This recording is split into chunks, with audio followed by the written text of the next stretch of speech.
Buenos días. Buenos días. Entonces, como el profe decía, vamos a hablar sobre errores en cirugía ortopédica. Entonces, vamos a hablar un poco sobre historia. Vamos a comentarles que en la antigua Persia, cuando se trataban los pacientes erróneamente, primero se tenían que, después de esto, atender 3 pacientes adecuadamente para poder seguir ejerciendo. En el antiguo Egipto, comenta la historia que condenaban a muerte a los pacientes que estaban presentando, a los médicos que estaban presentando errores en su labor. Y el código Hammurabi también nos habla que castigaba cortándole las manos a los médicos que erróneamente atendían a los pacientes. En la antigua India, el código Mann también nos va a hablar sobre los castigos que generan por tratamientos incorrectos y unas altas sumas de dinero que tienen que pagar los médicos a los indemnizados. En la antigua Roma, hablan sobre la ley Aquilia. En esta ellos protegían a los pacientes sobre la negligencia o la imprudencia y se empieza a tomar en cuenta el término relación médico-paciente. En este momento era una forma como de arrendamiento de servicios. El consentimiento informado empieza a hablarse en ese momento, que se manifestaba por cualquier medio y era por el cual el médico tenía la potestad de hacer sobre el paciente lo que él le indicara. En Grecia empiezan a hablar sobre los términos de no aborto, no castración, y Hipócrates empieza a hablar sobre los principios éticos, establece las obligaciones del médico, la protección del paciente, el secreto médico, modera los honorarios y hace un rechazo a la eutanasia. En 1140 el rey Normando Roger decreta controlar la responsabilidad médica, después de los siguientes casos que vemos, ya que en Francia en el siglo XIX hablan sobre la consolidación jurídica de la responsabilidad médica por el doctor Elay en 1825, donde comete imprudencia y precipitación. De caso, el médico fue llamado para atender un parto y al momento de atender el parto se encontró con un parto distóxico en posición de hombros. Le comentan que tenía un hombro en el tracto vaginal, el miembro superior, y el médico Elay decide, en este caso, amputarlo para facilitar el parto. Al amputar este miembro superior, vuelve y se asoma el otro miembro superior, y el médico decide también amputarlo. En este caso amputó los 2 miembros superiores y fue condenado por imprudencia y precipitación.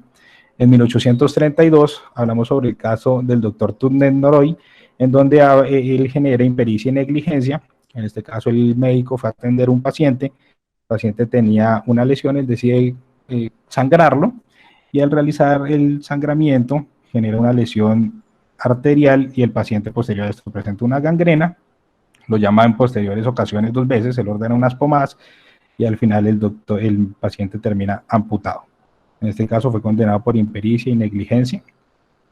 Entonces, gracias a esto se realiza la sentencia del Consejo de Estado en 1996 en Colombia, en donde la responsabilidad médica es el medio y no el resultado. Es decir, el galeno no está en la obligación de garantizar la salud del enfermo y de brindarle todo su apoyo y procurar su mejoría. Entonces vamos a hablar sobre los términos para ponernos todos de acuerdo. Vamos a aquí a hablar sobre mala praxis. Es la desviación de los estándares de cuidados aceptados, la desviación que causa un daño en la salud del paciente, sea reversible o no. La responsabilidad profesional médica es la obligación de toda persona que ejerce una rama del arte de responder ante la justicia por los daños ocasionados con el motivo de ejercicio de su profesión. Vamos a también hablar sobre los términos impericia, imprudencia, precipitación, inobservancia y negligencia.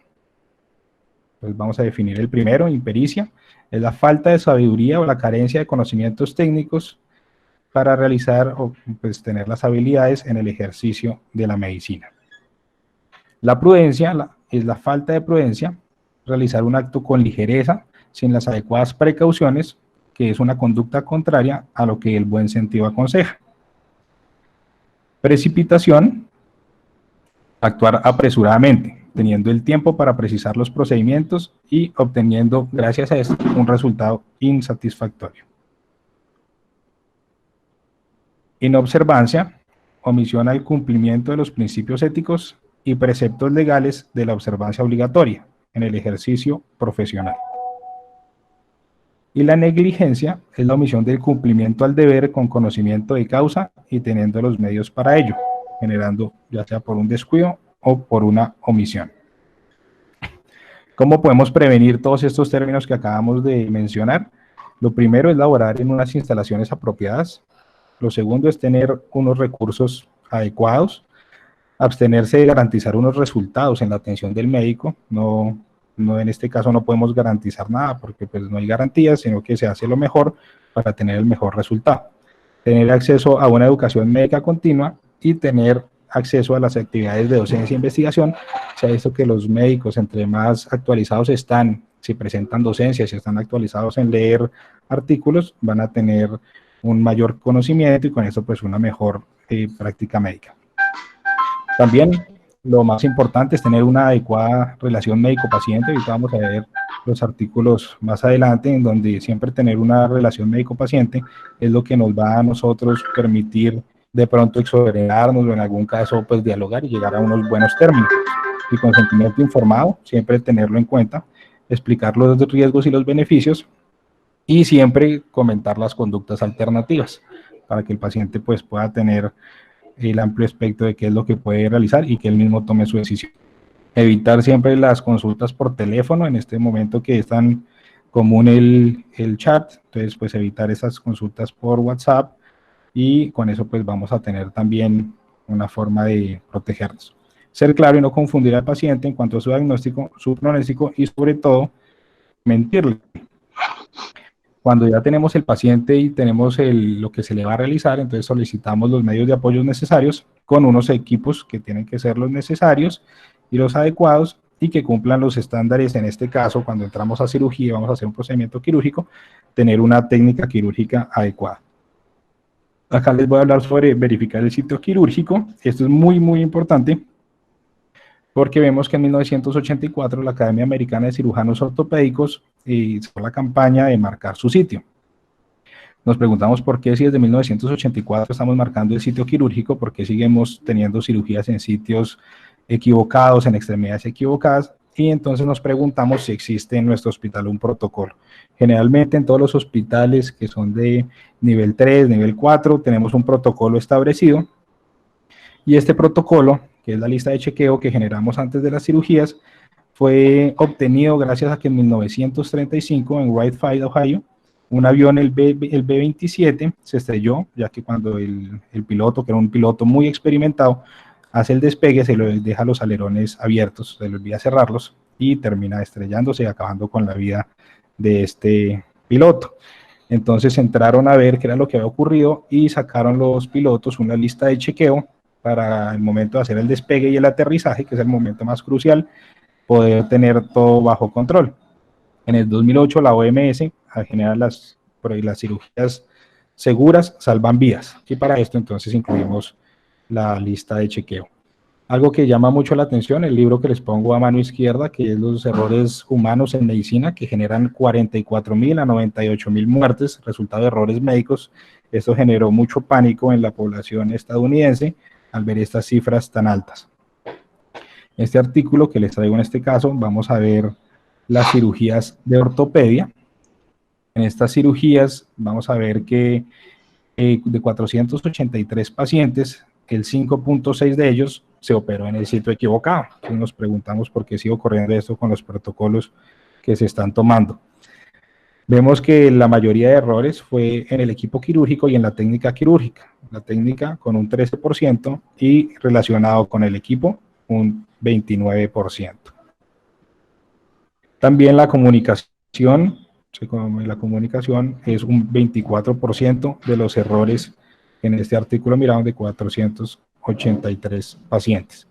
¿En dónde están ocurriendo estos errores? En la parte de intervención, generalmente, es lo que se ha visto en la parte de intervención, que sujeta al hospital, ya que son intervenidos en el hospital en un 78%.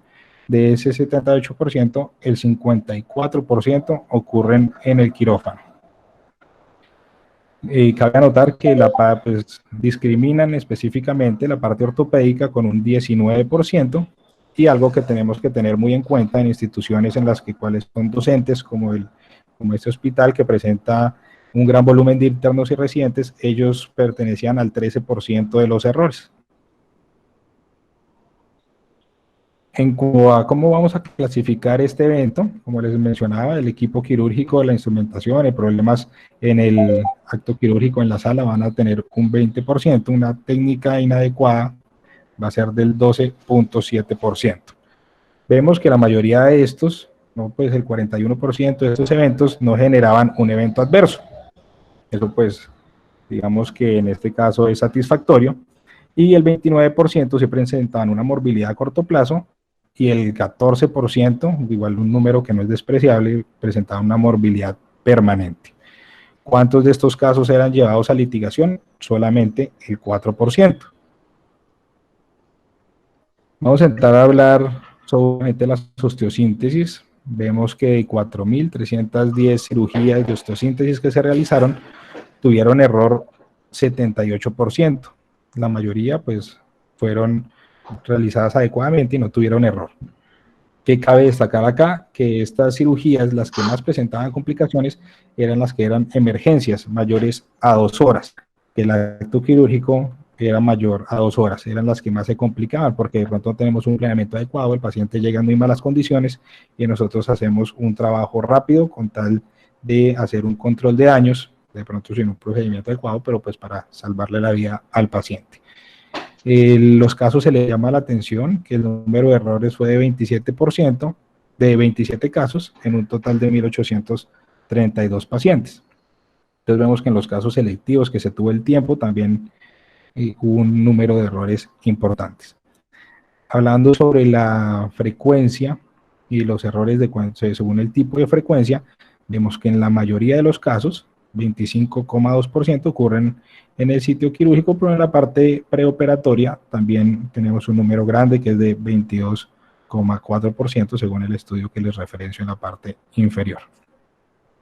La clasificación de las fracturas y el sitio donde vamos a intervenir también es muy importante evaluar, ya que la mayoría de errores ocurren en fracturas del fémur proximal, específicamente en el área trocantérica. Ahí vemos el número de pacientes con errores, 17 pacientes de 654 que fueron intervenidos en fémur proximal y en el área trocantérica.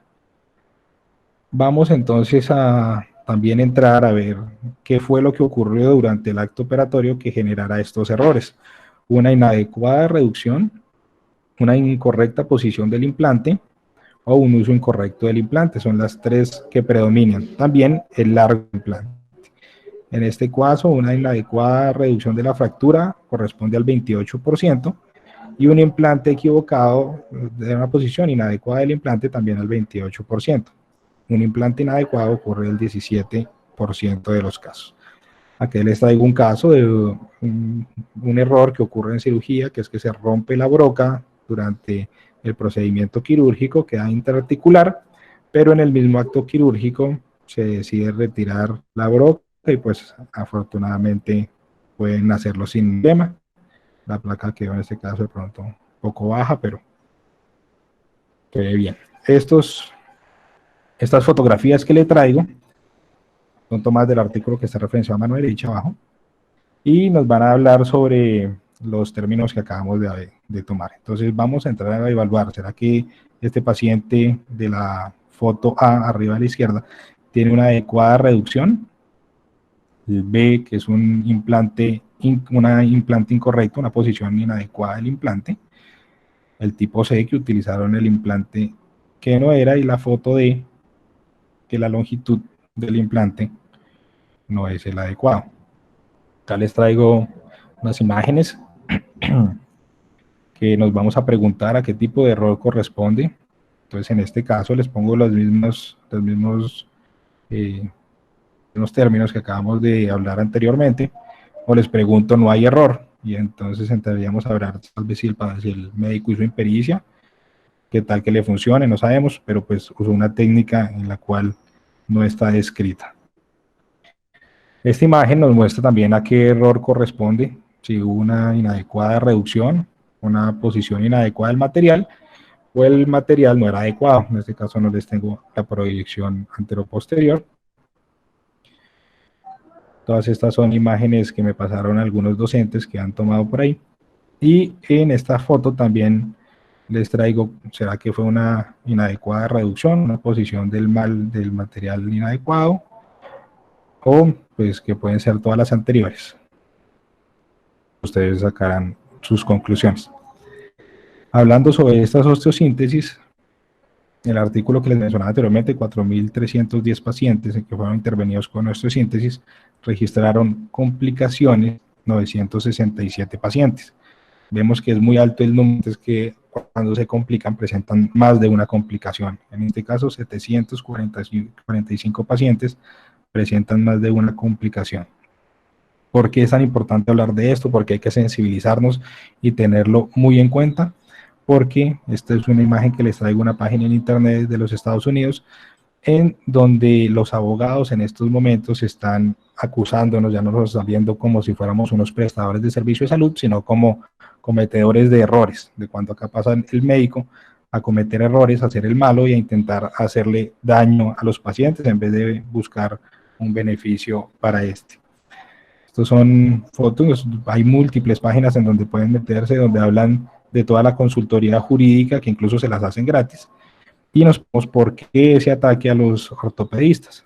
Ese ataque a los ortopedistas puede ser dado por estas gráficas que les traigo, en donde nos hablan del sueldo del ortopedista. Entonces somos como un plato jugoso para esos abogados que desean de pronto un poco de dinero, y vemos que el sueldo en Estados Unidos, el mayor, es el del médico especialista en ortopedia, y en Europa también es el médico especialista en ortopedia.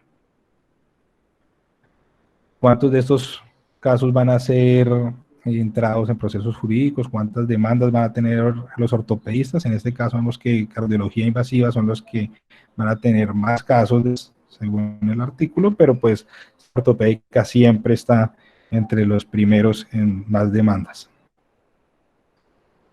¿Cómo son las características de estas personas que pues, en este caso son los demandantes? Entonces, en este caso, los que van a presentar la demanda, como pueden ver en la tabla de la izquierda, y algo que es muy curioso, es que la mayoría de los casos es la familia, no es precisamente el afectado, no es que el afectado solamente contribuye al 27%, sino que es la familia, en este caso, los que van a demandar al médico por la mala praxis. Las demandas generalmente son individualizadas en un total de 61%, y la especialidad, en este caso que toman acá en cuenta, de ortopedia, nosotros estamos en la tercera posición con un 8.1%. Las características del proceso de estas demandas, vemos que entre el hecho y la erradicación de la demanda pueden pasar un total de 244 días. Esta fue la media que se previó, o sea, un poco menos de un año vamos a tener nosotros este proceso antes de que nos entablen la demanda. La absolución, afortunadamente, fue del 72%. Vemos que es bastante alta para el caso médico, y que en la segunda instancia, cuando son llevados a segunda instancia, el 33% también resultan absueltos.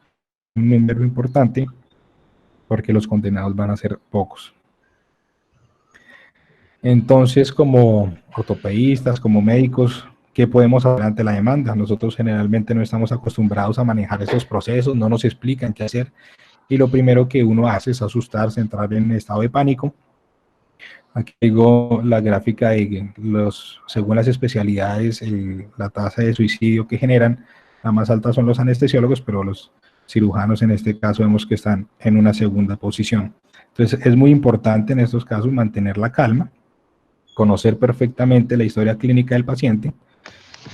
La historia clínica del paciente, pues sabemos que la realidad no es lo que sucedió o lo que uno sostiene que sucedió, sino lo que consta en la historia clínica. Todo término fue acuñado por Vita en 1989, y es muy importante por eso llevar siempre el registro de todo lo que hacemos en la historia clínica.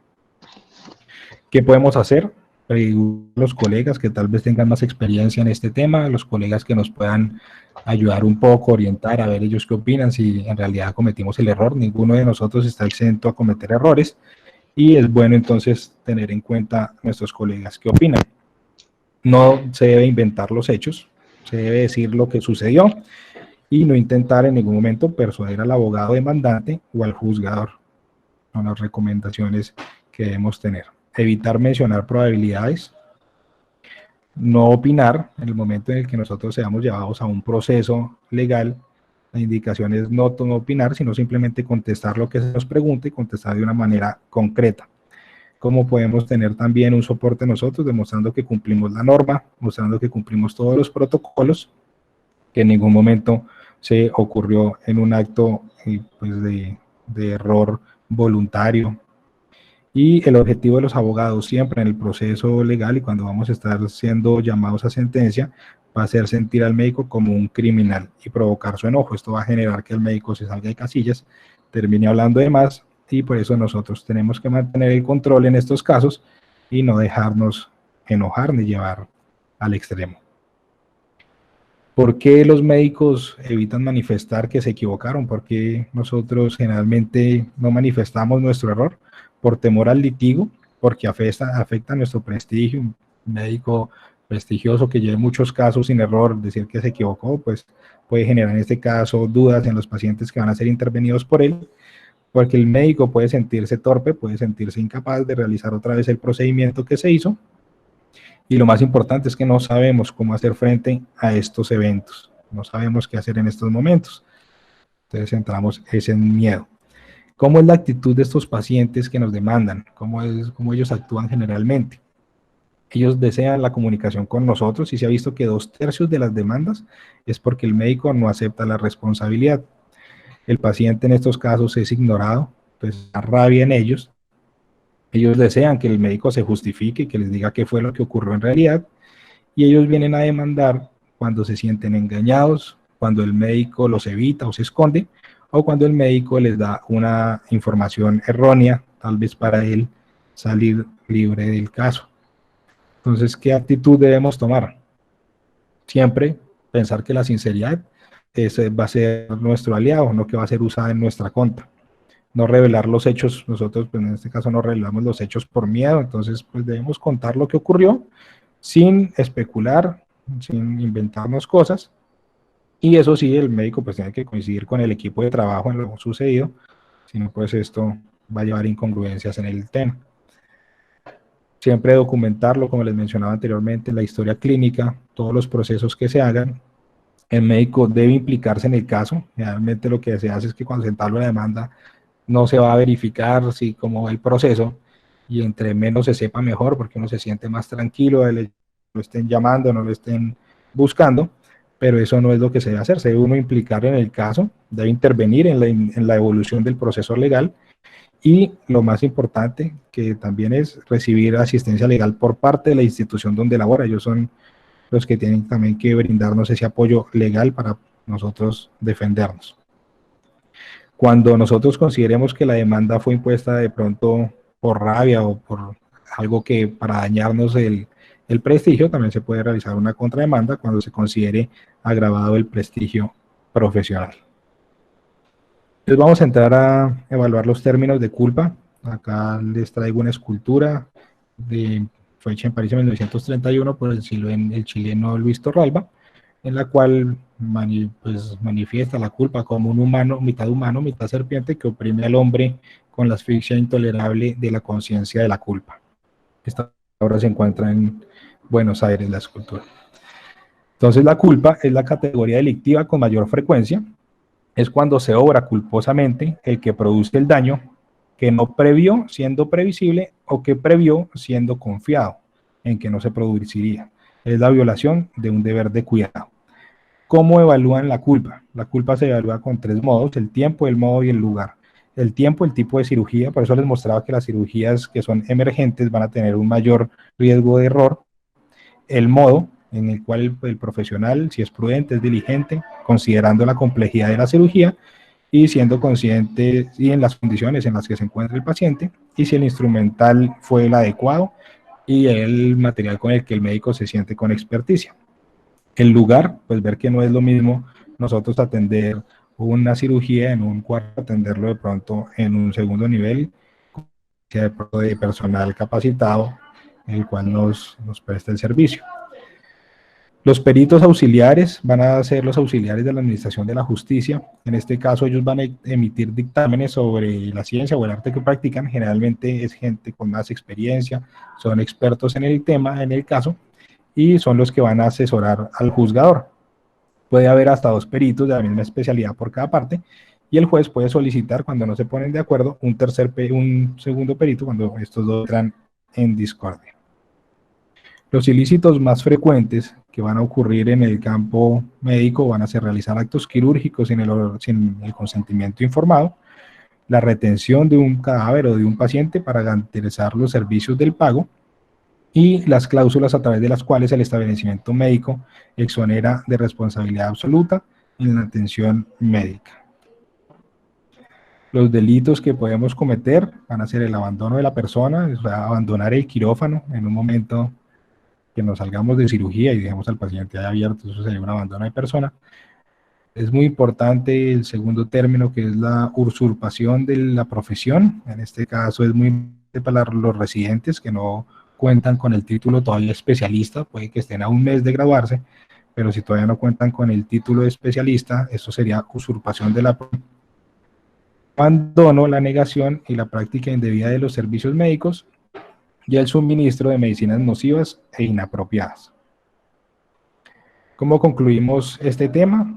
Pues son que los procesos representan grandes pérdidas del dinero para la persona afectada, tiene que contratar abogados, tiene que hacer cierto tipo de ingresos, los cuales pueden generar una pérdida importante de ingresos para el paciente, y dado caso que salga a favor del paciente, va a tener que dar unas grandes indemnizaciones al paciente. Alto número de casos de irresponsabilidad médica genera en los pacientes desconfío, sea con el ente, con la entidad, o sea directamente con el que los va a operar, la desconfianza de los pacientes. El médico se siente desmotivado, el rechazo de los casos difíciles. Muchas veces entramos a cirugía y vemos que muchos le sacan el cuerpo a las cirugías difíciles, y es por el miedo de cometer errores. Entre más complicada la cirugía, mayor riesgo de cometer errores, no tenemos todo bajo control, y entonces por eso empiezan a rechazar los casos difíciles para ser operados. Y los médicos tienen que adquirir costosas pólizas de seguros para poder estar en un momento en que se obre en contra de ellos, pues poder pagar estas altas sumas de dinero. ¿Qué debemos hacer? Adherirnos a las políticas de seguridad, a los protocolos de cada institución, tener un acompañamiento profesional. Sabemos que los médicos, en este caso, las segundas víctimas, son los segundos afectados, son los que van a tener también la moral en el piso. En este caso se van a sentir un poco tristes, tienen que tener un personal que los apoye, y siempre van a generar daño en la integridad emocional y laboral del profesional. Por eso es tan importante. Acá el profesor Laurspiter habla sobre los errores se evitan al adquirir experiencia, y las experiencias se obtienen al cometer errores. Estas son las conclusiones. Muchas gracias.